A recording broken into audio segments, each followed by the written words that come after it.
ओम शांति 9 मई 2022 के ईश्वरीय महावाक्य। पहले सुनते हैं मुरली के मुख्य पॉइंट्स। बाबा ने कहा, अभी तुम्हारी बहुत भारी आमदनी है, बस पवित्र बनो तो पवित्र दुनिया के मालिक बन जाएंगे। फिर ऐसा कौन होगा जो 21 जन्मों की बादशाही लेने के लिए पवित्र नहीं बनेगा। पावन भी बनो और यज्ञ की सेवा भी करते रहो। सतयुग की स्थापना में बाप का मददगार बनना है। सर्विस करेंगे तो बड़ी खुशी होगी। जिस बाप को तुमने आधा कल्प याद किया, क्या तुम उनका फरमान नहीं मानेंगे? अगर उनके फरमान पर नहीं चलेंगे तो पाप आत्मा बन जाओगे। फिर बाबा ने कहा, तुम आत्माओं का साजन है शिव, फिर किसी देहधारी को क्यों याद करते हो? एक विदेही को ही याद करना चाहिए। पूरा कनेक्शन शिव बाबा से हो। कभी भी ये अहंकार नहीं आना चाहिए कि मैंने फलाने को बहुत अच्छा समझाया। सब कुछ कराने वाला तो शिव बाबा है। कोई भी कार्य करते तुम याद में रहो तो बाप गारंटी करते हैं कृष्णपुरी में चले जाएंगे। तुम पवित्र भोजन बनाते हो तो वो भी याद में रह बनाना चाहिए, उससे बल मिलेगा। लास्ट में बाबा ने कहा, बाप तुम बच्चों को गुलगुल बनाने आए हैं तो प्रतिज्ञा करो हम कभी पतित नहीं बनेंगे। अगर बाप की गोद में आकर फिर काला मुंह किया तो कुल कलंकित बन पड़ेंगे। कुछ भी हो जाए माया से हार नहीं खानी। हारने से उस्ताद का नाम बदनाम कर देंगे और पद भी भ्रष्ट हो पड़ेगा। अब सुनते हैं महावाक्यों को विस्तार से। मुरली का सार। मीठे बच्चे, जिस बाप को तुमने आधा कल्प याद किया, अब उसका फरमान मिलता है तो उसे पालन करो। इससे तुम्हारी चढ़ती कला हो जाएगी। प्रश्न, तुम बच्चों को अपनी नेचर क्योर आप ही करनी है, कैसे? उत्तर, एक बाप की याद में रहने और यज्ञ की प्यार से सेवा करने से नेचर क्योर हो जाती है, क्योंकि याद से आत्मा निरोगी बनती है और सेवा से अपार खुशी रहती है। तो जो याद और सेवा में बिजी रहते हैं उनकी नेचर क्योर होती रहती है। गीत। तूने रात गवाई सोए के, दिवस गवाया खाए के, हीरा जन्म अमोल था कोड़ी बदले जाए। ओम शांति। बच्चों ने गीत सुना। मालाएं फेरते फेरते युग बीते। कितने युग? 2 युग। सतयुग त्रेता में तो कोई भी माला नहीं फेरते हैं। कोई की भी बुद्धि में यह नहीं है कि हम ऊंच जाते हैं फिर नीचे आते हैं। हमारी अब चढ़ती कला होती है, हमारी अर्थात भारत की। जितनी भारतवासियों की चढ़ती कला और उतरती कला होती है उतना और कोई की भी नहीं। भारत ही श्रेष्ठाचारी और भ्रष्टाचारी बनता है। भारत ही निर्विकारी, भारत ही विकारी। और खंडों व धर्मों से इतना ताल्लुक नहीं है। वह कोई हेवन में नहीं आते हैं। भारतवासियों के ही चित्र हैं। बरोबर राज्य करते थे। तो बाप समझाते हैं, तुम्हारी अब चढ़ती कला है।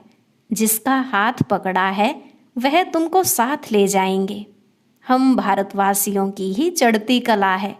मुक्ति में जाकर फिर जीवन मुक्ति में आएंगे। आधा कल्प देवी देवता धर्म का राज्य चलता है। 21 पीढ़ी चढ़ते हैं फिर उतरती कला हो जाती है। कहते हैं चढ़ती कला तेरे भाने सर्व का भला। अब सर्व का भला होता है ना, परंतु चढ़ती कला और उतरती कला में तुम आते हो। इस समय भारत जितना कर्ज लेता है उतना और कोई नहीं लेते। बच्चे जानते हैं हमारा भारत सोने की चिड़िया था, बहुत साहूकार थे। अभी भारत की उतरती कला पूरी होती है। विद्वान आदि तो समझते हैं कलयुग की आयु अजुन 40,000 वर्ष चलनी है। बिल्कुल ही घोर अंधियारे में है। समझाना भी बड़ी युक्ति से है, नहीं तो भगत लोग चमक जाते हैं। पहले पहले तो परिचय दो बाप का देना है। भगवानुवाच है कि गीता सबका माई बाप है। वर्षा गीता से मिलता है, बाकी सब हैं उनके बच्चे। बच्चों से वर्षा मिल न सके, तुम बच्चों को गीता से वर्षा मिल रहा है ना। गीता माता का फिर पिता भी है। बाइबल आदि कोई को भी माता नहीं कहेंगे। तो पहले पहले पूछना ही यह है कि परमपिता परमात्मा से तुम्हारा क्या ताल्लुक है। सभी का बाप एक है ना। सभी आत्माएं भाई भाई है ना, एक बाप के बच्चे। बाप मनुष्य सृष्टि रचते हैं प्रजापिता ब्रह्मा द्वारा। तो फिर तुम आपस में भाई बहन हो जाते हो तो जरूर पवित्र रहते होंगे। पतित पावन बाप ही आकर तुमको पावन बनाते हैं युक्ति से। बच्चे जानते हैं पवित्र बनेंगे तो पवित्र दुनिया के मालिक बनेंगे। बहुत भारी आमदनी है। कौन ऐसा होगा जो 21 जन्म की बादशाही लेने के लिए पवित्र नहीं बनेगा। और फिर श्रीमत भी मिलती है।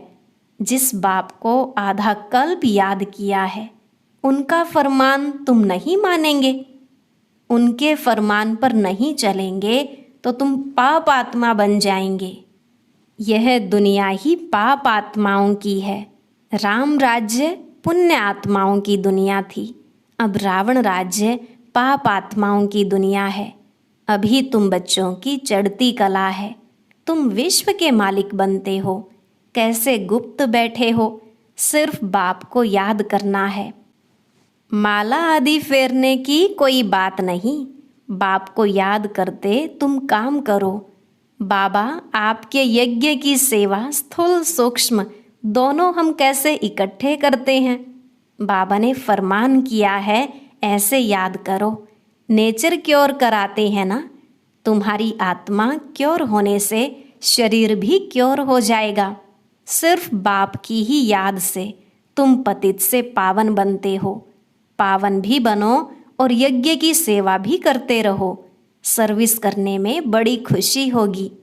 हमने इतना समय बाप की याद में रह अपने को निरोगी बनाया, अथवा भारत को शांति का दान दिया। भारत को तुम शांति और सुख का दान देते हो श्रीमत पर। दुनिया में आश्रम तो ढेर हैं, परंतु वहाँ कुछ भी है नहीं। उनको यह पता नहीं कि 21 पीढ़ी स्वर्ग का राज्य कैसे मिलता है। तुम अभी राजयोग की पढ़ाई करते हो। वो लोग भी कहते रहते हैं कि गॉड फादर आ गया है। कहाँ है जरूर, सो तो जरूर होगा ना। विनाश के लिए बॉम्ब्स भी निकल चुके हैं। जरूर बाप ही हेवन की स्थापना, हेल का विनाश कराते होंगे। यह तो नर्क है ना। कितने लड़ाई मारामारी आदि हैं। बहुत डर है। बच्चों को कैसे भगा कर ले जाते हैं। कितने उपद्रव होते हैं। अभी तुम जानते हो कि यह दुनिया बदल रही है। कलयुग बदल फिर सतयुग हो रहा है। हम सतयुग की स्थापना में बाबा के मददगार हैं। ब्राह्मण ही मददगार होते हैं।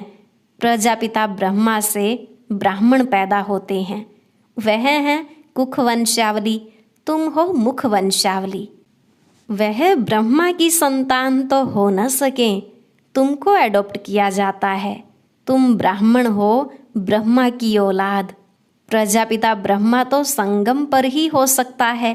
ब्राह्मण सो फिर देवी देवता बनते हैं। तुम उन ब्राह्मणों को भी समझा सकते हो कि तुम कुख वंशावली हो। कहते हो ब्राह्मण देवी देवताए नमः। ब्राह्मणों को भी नमस्ते, देवताओं को भी नमस्ते करते हैं, परंतु ब्राह्मणों को नमस्ते तब करें जबकि अभी हो। समझते हैं यह ब्राह्मण लोग हैं। तन मन धन से बाबा की श्रीमत पर चलते हैं। वह ब्राह्मण जिस्मानी यात्रा पर ले जाते हैं। यह तुम्हारी है रूहानी यात्रा। तुम्हारी यात्रा कितनी मीठी है। वह जिस्मानी यात्राएं तो ढेर हैं, गुरु लोग भी ढेर हैं। सबको गुरु कह देते। अभी तुम बच्चे जानते हो हम मीठे शिव बाबा की मत पर चल उनसे वर्षा ले रहे हैं ब्रह्मा द्वारा। वर्षा शिव बाबा से लेते हैं। तुम यहाँ आते हो तो फट से पूछता हूँ किसके पास आए हो। बुद्धि में है यह शिव बाबा का लोन लिया हुआ रथ है, हम उनके पास जाते हैं। सगाई ब्राह्मण लोग कराते हैं, परंतु कनेक्शन सजनी साजन का आपस में होता है, न कि सगाई कराने वाले ब्राह्मण से। स्त्री पति को याद करती है या हथियाला बांधने वाले को याद करती है। तुम्हारा भी साजन है शिव, फिर किसी देहधारी को तुम क्यों याद करते हो? याद करना है शिव को। यह लॉकेट आदि भी बाबा ने बनवाए हैं समझाने के लिए। बाबा खुद ही दलाल बन सगाई कराते हैं, तो दलाल को याद नहीं करना है। सजनियों का योग साजन के साथ है। मम्मा बाबा आकर तुम बच्चों द्वारा मुरली सुनाते हैं। बाबा कहते हैं बहुत ऐसे बच्चे हैं जिनकी भ्रिकुटी के बीच हम बैठ मुरली चलाता हूँ, कल्याण करने अर्थ। कोई को साक्षात्कार कराने, मुरली सुनाने, कोई का कल्याण करने आता हूँ। ब्राह्मणियों में इतनी ताकत नहीं, जानता हूँ इनको यह ब्राह्मणी उठा नहीं सकेगी, तो मैं ऐसा तीर लगाता हूँ जो वह ब्राह्मणी से भी तीखा जाए। ब्राह्मणी समझती है इनको हमने समझाया, देह अभिमान में आ जाते हैं। वास्तव में यह अहंकार भी नहीं आना चाहिए। सब कुछ शिव बाबा करने वाला है। यहाँ तो तुमको कहते हैं बाबा को याद करो, कनेक्शन शिव बाबा से होना चाहिए। यह तो बीच में दलाल है, इनको उसका एवजा मिल जाता है।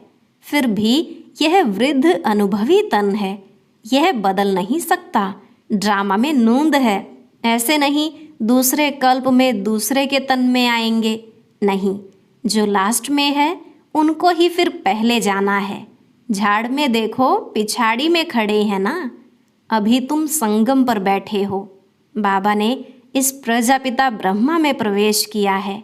जगत अम्बा है कामधेनु, और कपिल देव भी कहते हैं। कपल अर्थात जोड़ी, बाप दादा मात पिता, यह कपल जोड़ी हुई ना। माता से वर्षा नहीं मिलेगा, वर्षा फिर भी शिव बाबा से मिलता है, तो उनको याद करना पड़े। मैं आया हूँ तुमको ले जाने इनके द्वारा। ब्रह्मा भी शिव बाबा को याद करते हैं, शंकर के आगे भी शिव का चित्र रखते हैं। यह सब हैं महिमा के लिए। इस समय तो शिव बाबा आकर अपना बच्चा बनाते हैं, फिर तुम बाप को बैठ थोड़ी ही पूजेंगे। बाप आकर बच्चों को गुलगुल बनाते हैं, गटर से निकालते हैं, फिर प्रतिज्ञा भी करते हैं हम कभी पतित नहीं बनेंगे। बाप कहते हैं गोद लेकर फिर काला मुंह नहीं करना, अगर किया तो कुल कलंकित बन पड़ेंगे। हारने से उस्ताद का नाम बदनाम कर देंगे, माया से हारे तो पद भ्रष्ट हो पड़ेगा। और कोई सन्यासी आदि यह बातें नहीं सिखलाते हैं। कोई हैं जो कहेंगे मास में एक बार विकार में जाओ, कोई कहते 6 मास में एक बार जाओ, कोई तो बहुत अजामिल होते हैं।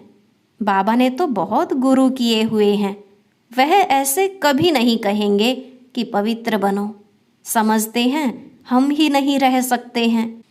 सेंसिबल जो होगा वह झट कहेगा तुम ही नहीं रह सकते हो, हमको कैसे कहते हो। फिर भी कहते हैं जनक मिसल सेकंड में जीवन मुक्ति का रास्ता बताओ। फिर गुरु लोग कहते हैं ब्रह्म को याद करो तो तुम निर्वाण धाम में जाएंगे। जाते तो कोई नहीं है, ताकत ही नहीं। सर्व आत्माओं के रहने का स्थान है मूल वतन, जहाँ हम आत्माएं स्टार मिसल रहती हैं। यह पूजा के लिए बड़ा लिंग बनाते हैं। बिंदी की पूजा कैसे होगी? कहते भी हैं भ्रिकुटी के बीच चमकता है अजब सितारा। तो आत्मा का बाप भी ऐसे होगा ना। बाप तो देह नहीं है, उस स्टार की पूजा कैसे हो सकती? बाप को परमात्मा कहा जाता है, वह तो फादर है। जैसे आत्मा है वैसे परमात्मा है, वह कोई बड़ा नहीं है। उनमें यह नॉलेज है इस बेहद के झाड़ को और कोई भी नहीं जानते हैं। बाप ही नॉलेजफुल है, ज्ञान में भी फुल है, पवित्रता में भी फुल है, सर्व का सद्गति दाता है, सर्व को सुख शांति देने वाला। तुम बच्चों को कितना भारी वर्षा मिलता है और कोई को मिल न सके। मनुष्य तो कितना गुरु को पूजते हैं, अपने बादशाह को भी इतना नहीं पूजते हैं। तो यह सब अंधश्रद्धा है ना। क्या क्या करते रहते हैं, सब में ग्लानि ही ग्लानि है। कृष्ण को लॉर्ड भी कहते हैं तो गॉड भी कहते हैं। गॉड कृष्णा हेवन का पहला प्रिंस, लक्ष्मी नारायण के लिए भी कहते हैं। यह दोनों गॉड गॉडेज हैं। पुराने पुराने चित्रों को भी बहुत खरीद करते हैं, पुरानी पुरानी स्टैम्प्स भी बिकती हैं ना। वास्तव में सबसे पुराना तो शिव बाबा है ना, परंतु किसको पता नहीं, महिमा सारी शिव बाबा की है। वह चीज़ तो मिल न सके, पुराने ते पुरानी चीज़ कौन सी है। नंबर 1 शिव बाबा। कोई भी समझ नहीं सकते कि हमारा फादर कौन है, उनका नाम रूप क्या है। कह देते उनका कोई नाम रूप नहीं है, तब पूजते किसको हो। शिव नाम तो है ना, देश भी है, काल भी है। खुद कहते हैं मैं संगम पर आता हूँ। आत्मा शरीर द्वारा बोलती है ना। अभी तुम बच्चे समझते हो, शास्त्रों में कितनी दंत कथाएं लगा दी हैं, जिससे उतरती कला हो गई है। चढ़ती कला सतयुग त्रेता, उतरती कला द्वापर कलयुग। अब फिर चढ़ती कला होगी। बाप बिगर कोई चढ़ती कला बना न सके। यह सब बातें धारण करनी होती हैं। तो कोई भी काम आदि करते याद में रहना है। जैसे श्रीनाथ द्वारे में मुंह को कपड़ा बांध काम करते हैं। श्रीनाथ कृष्ण को कहते हैं। श्रीनाथ का भोजन बनता है ना। शिव बाबा तो भोजन आदि नहीं खाते हैं। तुम पवित्र भोजन बनाते हो तो याद में रह बनाना चाहिए, तो उससे बल मिलेगा। कृष्ण लोक में जाने के लिए व्रत नेम आदि रखते हैं। अभी तुम जानते हो हम कृष्णपुरी में जा रहे हैं, इसलिए तुमको लायक बनाया जाता है। तुम बाप को याद करते तो फिर बाप गारंटी करते हैं तुम कृष्णपुरी में जरूर जाएंगे। तुम जानते हो हम अपने लिए कृष्णपुरी स्थापन कर रहे हैं, फिर हम ही राज्य करेंगे। जो श्रीमत पर चलेंगे वह कृष्णपुरी में आएंगे। लक्ष्मी नारायण से भी अधिक कृष्ण का नाम बाला है। कृष्ण छोटा बच्चा है तो महात्मा के समान है। बाल अवस्था सतो प्रधान है, इसलिए कृष्ण का नाम जास्ती है। अच्छा, मीठे मीठे सिकिलधे बच्चों प्रति माता पिता बाप दादा का याद प्यार और गुड मॉर्निंग। रूहानी बाप की रूहानी बच्चों को नमस्ते। रूहानी बच्चों की रूहानी बाप दादा को नमस्ते नमस्ते, गुड मॉर्निंग। शुक्रिया बाबा, शुक्रिया। धारणा के लिए मुख्य सार। पहला पॉइंट, अपना पूरा कनेक्शन एक शिव बाबा से रखना है। कभी किसी भी देहधारी को याद नहीं करना है। कभी अपने उस्ताद का नाम बदनाम नहीं करना है। दूसरा, अपने द्वारा यदि किसी का कल्याण होता है तो मैंने इसका कल्याण किया, इस अहंकार में नहीं आना है। यह भी देह अभिमान है। कराने वाले बाप को याद करना है। आज का वरदान, अमृत वेले 3 बिंदियों का तिलक लगाने वाले क्यों क्या की हलचल से मुक्त अचल अडोल भव। अमृत वेले 3 बिंदियों का तिलक लगाने वाले क्यों क्या की हलचल से मुक्त अचल अडोल भव। बाप दादा सदा कहते हैं कि रोज अमृत वेले 3 बिंदियों का तिलक लगाओ। आप भी बिंदी, बाप भी बिंदी, और जो हो गया, जो हो रहा है, नथिंग न्यू, तो फुल स्टॉप भी बिंदी। यह 3 बिंदी का तिलक लगाना अर्थात स्मृति में रहना। फिर सारा दिन अचल अडोल रहेंगे। क्यों क्या की हलचल समाप्त हो जाएगी। जिस समय कोई बात होती है उसी समय फुल स्टॉप लगाओ। नथिंग न्यू, होना था हो रहा है, साक्षी बन देखो और आगे बढ़ते चलो। स्लोगन, परिवर्तन शक्ति द्वारा व्यर्थ संकल्पों के बहाव का फोर्स समाप्त कर दो तो समर्थ बन जाएंगे। परिवर्तन शक्ति द्वारा व्यर्थ संकल्पों के बहाव का फोर्स समाप्त कर दो तो समर्थ बन जाएंगे। और अब सुनते हैं आज का अव्यक्त ज्ञान मोती। ये एक बहुत संस्कारितापूर्ण वीडियो है, जरूर देखें, कोई भी मिस ना करे।